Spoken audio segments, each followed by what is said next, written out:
Michaela Peterson is talking to Jordan Peterson about the rumor that she hooked up with Andrew Tate. And guys, as you know, Jordan Peterson is a hero of mine and has been since I was 16 years old.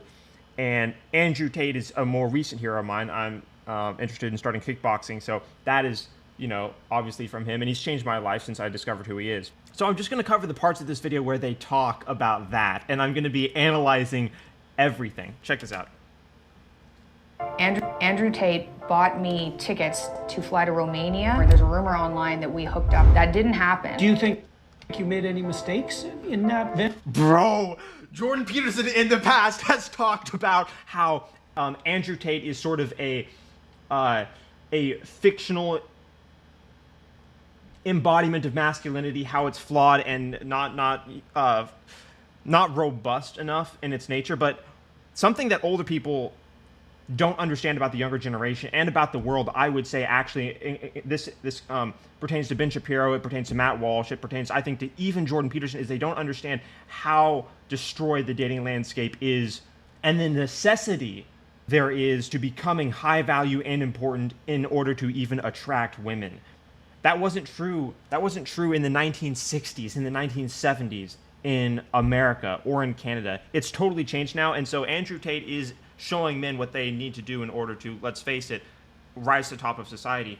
He's embodying what rising to the top of society means in a very, very impressive way. And the old models for dating specifically are completely outdated. They're hardly even applicable. The idea that you could marry the girl next door is just basically fiction. It doesn't exist because she has Instagram, because she's, getting hit up by celebrities and that sort of thing. But anyway, so that makes this video that much more interesting to me because Jordan Peterson has sort of thrown shade at Andrew Tate a little bit when he talks about improper embodiments of masculinity and used Andrew Tate as an example of that. And so the fact that Andrew Tate potentially was with his daughter could be that could be jarring for sure. That could be invalidating even, because his daughter is very attractive. So I really want to see how this goes. It didn't happen. Do you think you look at this?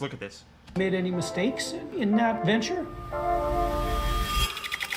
Said Tate's intelligent, and what that means as well is that some of the things he says are going to be of value. Now, why he says those, that's a whole different issue. He's genuinely tough. It's better to be a monster than a rabbit in some ways. The more you could embrace the worst This is so interesting. enemy, the more radically you could transform for the better. So, would you talk to him? Oh my gosh, dude, that is what I've been wanting for years. I want to hear this. Well, oh my gosh. Dad, welcome to my podcast. Bro, okay. Skipping forward to the part where he talks about Andrew Tate. Discussion on Andrew Tate, here we go. Can we talk about two things? Okay, Sure. This is really interesting. I'm going to analyze everything. First of all, Michaela Peterson is undeniably very attractive, and she's, a young woman. How old is Michaela Peterson?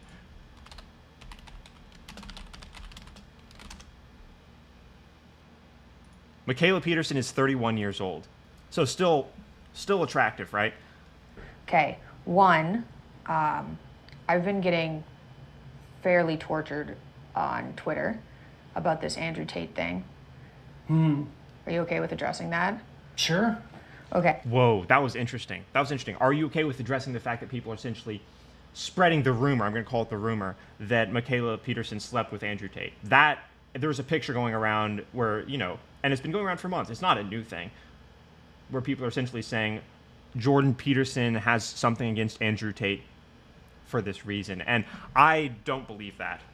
I don't believe actually that she slept with Andrew Tate, but and so for that reason I don't think that Jordan Peterson has a problem with it, because I don't think it happened. But I think he has a problem with the idea that she did, as a father that doesn't understand why, or doesn't, no, that's not the right way of thinking about it, because Jordan Peterson understands why he's impressive, but isn't willing to thoroughly integrate all the reasons why young men idolize him into an acceptance of the problem.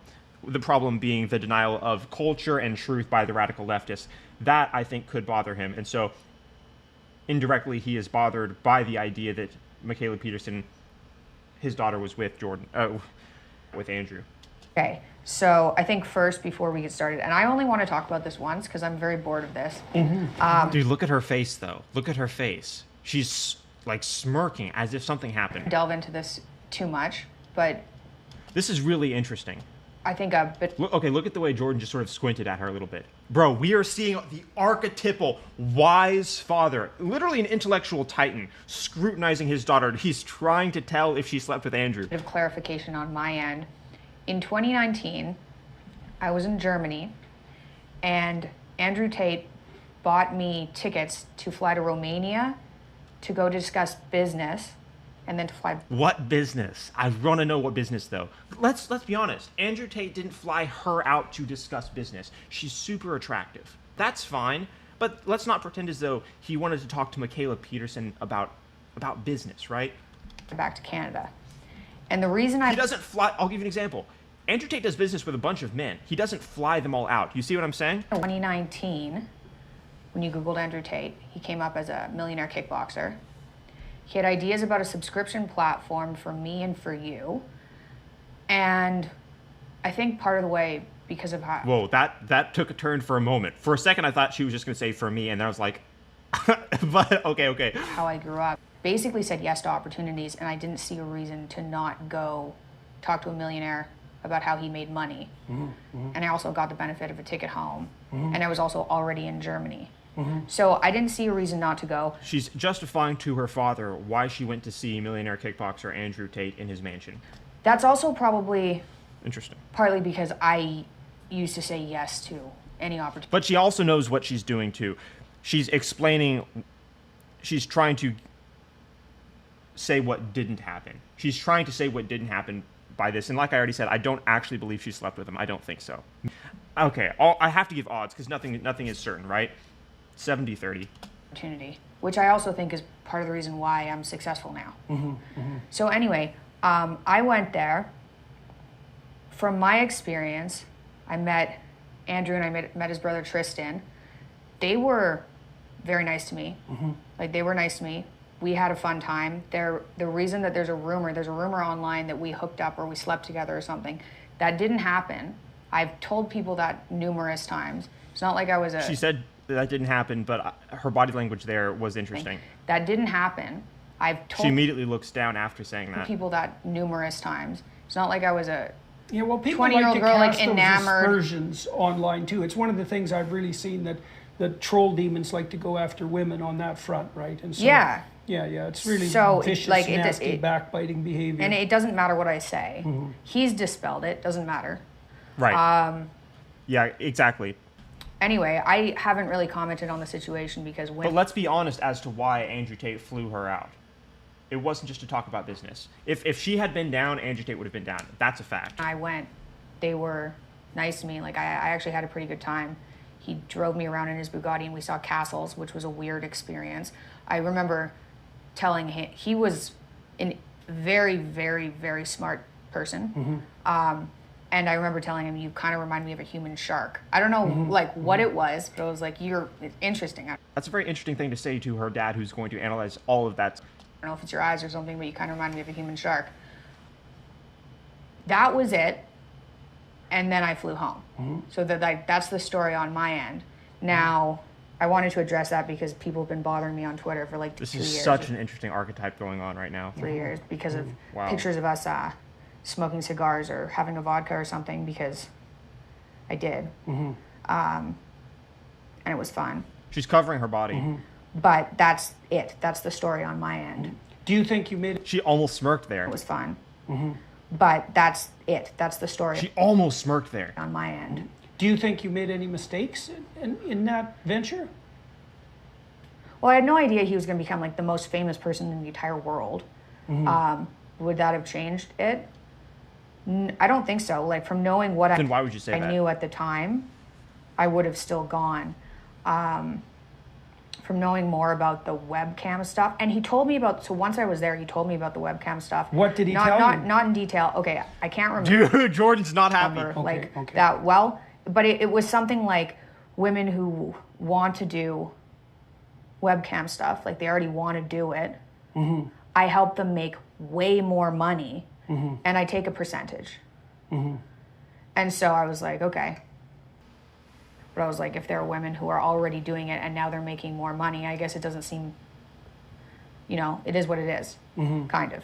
To remind everyone, Jordan and Andrew Tate are both absolute heroes of mine. So this is incredibly interesting, and I know that a lot of young men who are both interested in ideas and excellence are in the exact same place that I'm in here. They're very, very interested, and they're also wondering why Jordan hasn't had a conversation with Andrew Tate yet. And it was a very interesting experience, and they were nice to me. That's like the story. Yeah, well, I hesitate to talk about Andrew Tate because I don't know that much about him, That's a very interesting thing to say. But I can tell you what I know and what I think, and people can take it for what it's worth. I mean, the first question is, why is he so popular? And the answer is, Let's see if what Jordan says here is exactly in accordance with what I think. well, if you have to choose between being depressed and anxious and laying downstairs and covering yourself with Cheeto dust and looking at pornography and being timid and never going out, or, listening to someone like Andrew Tate who says, like, get the hell out there and take the world, like, that. Whoa, that was interesting. That was super interesting. That's better. That's. Okay, that's not exactly what I think allures young men. It's Andrew Tate embodies what they actually want. Now, a lot of men that are obsessed with ideas that are high in trait openness like I am, are fascinated and constantly enthralled with creative abstract ideas, and young men like that greatly admire Jordan Peterson, even more than the average man would admire Jordan Peterson. But 98% of men, and I'm saying 98% because 98% of men are straight, at least, want their lives to reflect what Andrew Tate has, at least to some extent, objectively speaking. Again, he's adored by multiple supermodels. He drives a $5 million car and has 30 other supercars. He lives in a mansion in Romania. He's beyond the control of the fem-centric governments. He's unapologetically masculine, and he can fight. That is appealing to basically all men everywhere. Okay, so there needs to, if there were to be a superhuman, a Superman, he would have Jordan Peterson's intellectual capability and embody masculinity to that same intellectual extent of greatness, but also embody the masculinity which Andrew Tate displays in an almost gaudy fashion. But it's not just for no reason. It's specifically to enrage those who deny reality. And that, I believe, is useful. It's the shadow, right, speaking in some ways, right? Like if you're naive and timid and anxious and intimidated and useless and resentful, there's going to be a bit of a monster that needs to call to you to say, gird up your loins and get the hell out there in the world. But see, most men that are inspired by Andrew Tate don't fall into that category of being totally debilitated. See, I was already a fan of Jordan Peterson and, doing all sorts of interesting things, and very much engaged with the upward trajectory of life and understanding things when I discovered Andrew Tate and became impressed by him. So I'm not sure Jordan Peterson is giving the devil its due here, which means that he hasn't analyzed something. And I'm so shocked to even be saying this, because I've never said this before about anything Jordan has ever said or thought it, because Jordan's analysis is so robust. But let's see what else he says here. And so it's better to be a monster than a rabbit in some ways, right? Or at least there's some utility in the more monstrous predatory path that isn't there in the pathetic rabbit path. I don't like to hear him saying predatory, because that's playing into the feminist broken narrative of not being able to distinguish between just competent masculinity and predatory corruption. That's archetypally the failure of the feminists' grasp of what masculinity constitutes. I'm a dark backdoor, backbiting, gossip mongering. But the people that do become predators as a result of being weak and broken don't end up like Andrew Tate, because they're not able to embody masculinity. They're not able to. They only have corruption to offer. They don't enrage the left.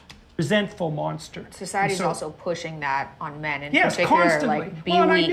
I knew, and I warned people repeatedly that if the culture kept emasculating men, that men who said, to hell with that, I'd rather be a monster, would become extremely popular. Now, and Andrew Tate is emblematic of that in many ways, because the first thing you got to say about him is that he's genuinely tough, right? So that's not a front. That's not a front.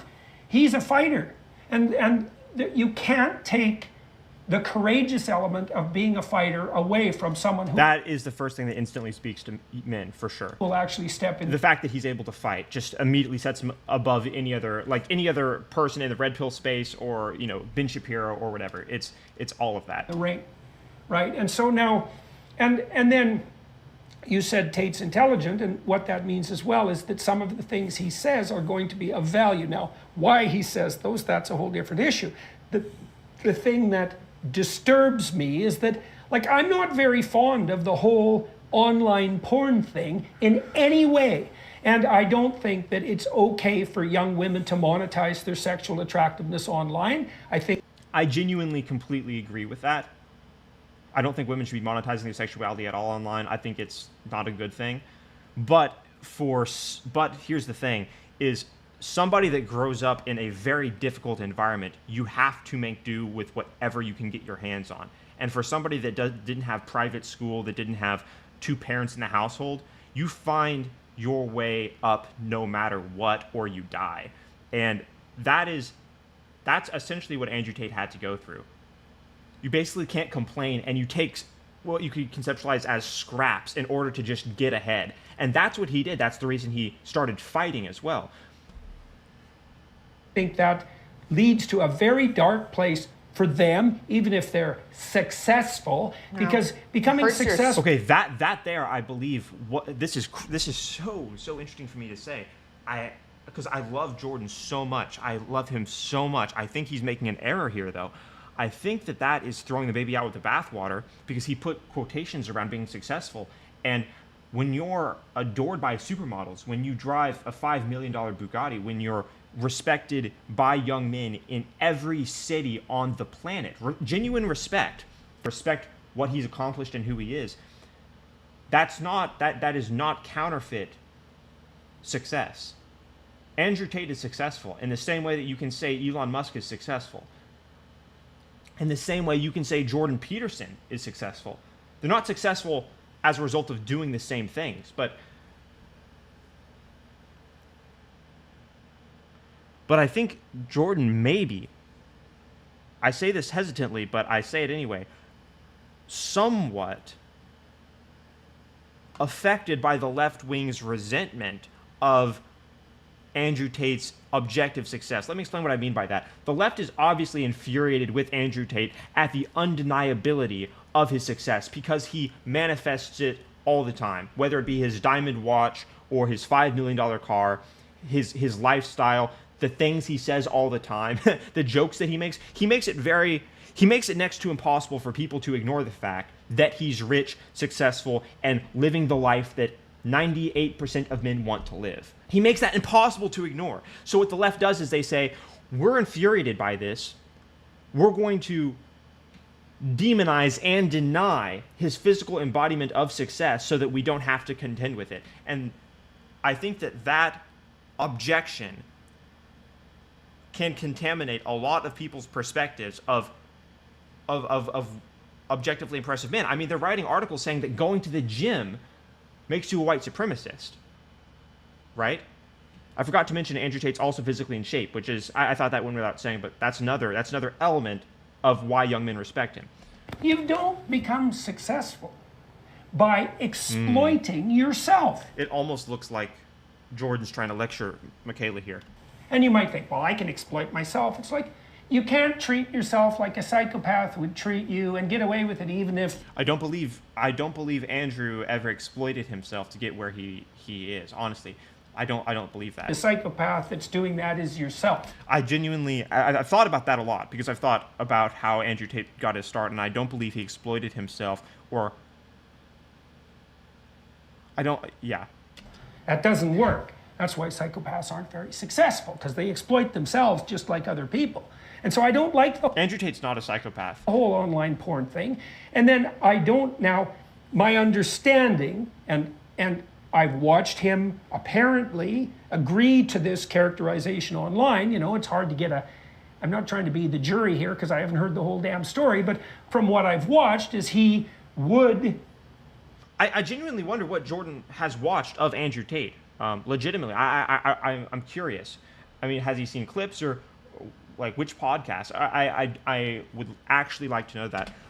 Enter into relationships with women and tilt them in the direction of generating like an OnlyFans following. And a fundamental difference between Jordan's life philosophy, which is emblematic of the older generation's outlook towards life and dating and marriage, is monogamy versus not monogamy.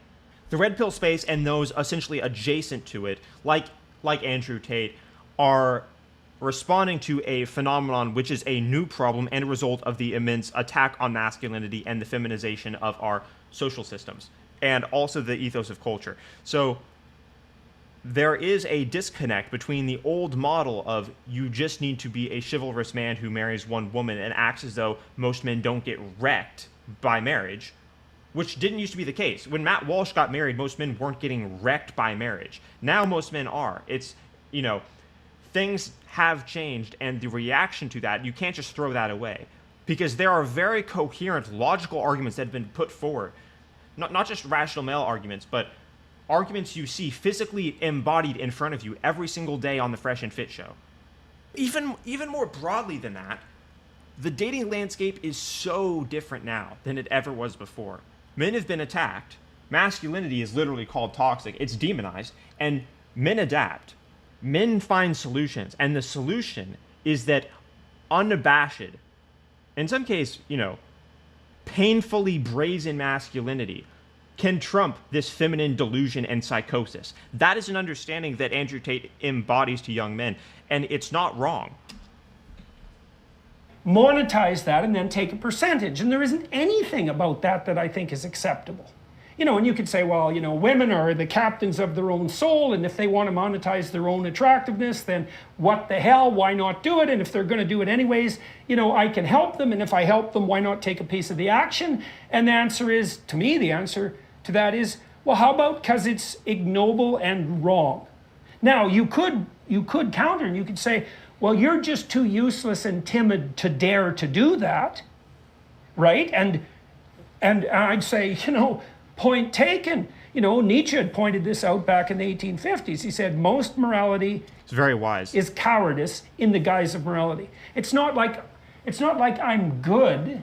It's just that I'm afraid to do that. And Tate would say, well, if you're just not doing something because you're a coward, that doesn't mean you're good. I'm not sure that would be his response, actually. I think his response would be more akin to the argument which I laid for, which is he came from a totally different background with a very, very rough life. You know, father and mother weren't in the same house. And that's, he basically made his way. He made his way from a very difficult starting point, fighting included. So, you know. And by the way, I'm not giving a license to young people who are disenfranchised to sell drugs or do immoral things. I'm just saying that a lot of winners that we see in society in very high places did immoral things when they were getting started, morally imperfect things, in order to rise above those things. Andrew Tate doesn't do that webcam business anymore. And I think that there's a reason for that. I think he knows that it's somewhat distasteful. I don't think he would brag about it at a table of billionaires. I don't believe that. What he's been telling men more on the, you know, take responsibility for your life and do things. Mm-hmm. If that, I mean, it's hard to, I suppose, separate it from everything else. Oh, interesting. So Michaela's sort of confronting what her dad just said and saying, well, he has a very similar message to you. Like, which is why I'm surprised Jordan hasn't talked to Andrew Tate yet, because their messages are so similar. People are complex. No villain is simple. No villain is simple, you know, and in great literature, Andrew Tate's only a villain because incoherent, degenerate people call him that. In the same way that people only say that Jordan is a villain because incoherent, corrupt, unthinking people call him that. Right, and so even when you meet someone who's dark and psychopathic to the core, you'll find, and I've had clients who were like, I had one client who had like 5 restraining orders out against him. He was actually quite comical. He's quite a young guy, small guy, kind of slight, extremely intense. You know, he had that kind of human shark thing going. And he was quite the horrible, riotous blast to work with, because he was a very interesting monster. And 5 restraining orders is a lot. Yep. And restraining orders don't work on the sort of people who need restraining orders. So don't be ever thinking a restraining order is going to help you. Not if a real monster's got you in his sights. And he had a paranoid end to him. And what that meant was, if he was ever insulted by you, he would blow the insult up. Right, he would, yeah, paranoid people think that it means the worst. That it exploits all of their insecurities in accordance with their broken, insufficient psyches, which is even more insulting, like a positive feedback loop. So it's, yeah, it can destroy them. I've seen it. I've seen it in people in Twitter, when you point out how someone's wrong and they just completely fall apart and follow you around for days. And it would put enmity between the two of you. So like talking to him was quite the nightmare, because you didn't get to make a mistake. And he was hypervigilant because he was paranoid. So he's just watching you like a bloody hawk for every deviation from honesty. And like, I never lied to him. And if I thought he was doing something stupid and terrible, I just told him that looks to me like that's pretty stupid and terrible. Like I wasn't playing with him, and I wasn't trying to impress him. And I talked to him for a long time, but he would, I remember he told me one time about going into a bank. You know, this guy sounds like a loser. He sounds like a freak, and he doesn't sound like he has anything in common with the Andrew Tate that I see portrayed, that's telling me to put my life in order, take on responsibility, and become the best version of myself. I met one of those tellers that, you know, you go into an institution sometime, you meet somebody with bureaucratic personality disorder, and they decide... People like this basket case that Jordan Peterson is describing cannot get to the place that Andrew Tate gets to. Like, these are totally different humans. So I wonder why, or I wonder what he's getting at here. That the good thing to do that day is to just screw up your life with some idiot complication. Yeah. Just because they can. It's my job. Right, yeah. Well, you know, I have to do this. And they're playing their little power game because they're like Dostoevsky's underground man, and they're resentful to the core. And so they're going to just screw around with you. Well, now and then someone would do that with him. And he'd say, I'm going to be your worst nightmare. And then what he meant was, I'm now going to commit a sizable proportion of my life and all my intellectual prowess to making you as miserable as I can possibly imagine. I wonder like what that means. Does it mean like identity theft? I haven't dealt with, I mean, maybe I've sort of dealt with insane people like that on Twitter, but personally I haven't come across someone who's like that totally insane, or someone that's completely a lunatic like that, right? If you have, leave a comment down below, because I mean, what can they do if you're just like, yeah, fuck you, I mean, I don't care, like, what are you going to do? If you try to do anything violent, I'll just call the cops on you, you know, I'll press charges if you do something crazy. You know what I mean? Like what can they really do if you don't care, right? And then he would go do that. Maybe that's a foolish thing to say. I'm totally willing to accept that, but someone should explain exactly what he means. Because what do you mean? Would he steal your credit card, or what are you talking about? You know, because even if he does that, you can basically anything that he does, you can be like, okay, I cancel my credit card and report him for fraud. Now he has a fraud case. You know what I mean? That's a big problem for him. There was actually, this is in, oh yeah. Ooh, well, maybe I'm just too disagreeable for that sort of thing to frighten me. And most of the troublesome aspect of dealing with someone like that is due to being frightened. I'm also very low in neuroticism. So 13th percentile, I believe. So I don't really experience negative emotion the same way most people do. Shouldn't be a bureaucratic nightmare. Well, right. Well, and then see that. Well, and that was the weirdly admirable part, right? It's like, you know, because typically what would happen in a situation like that is you'd go into the bank and you'd just swallow it, and then you'd go out and, you know, go home and kick your dog and bitch at your wife because. I don't think that's normal either, by the way. I don't think that's normal. You didn't tell the bureaucrat to, you know, watch the hell out, or something terrible is going to happen.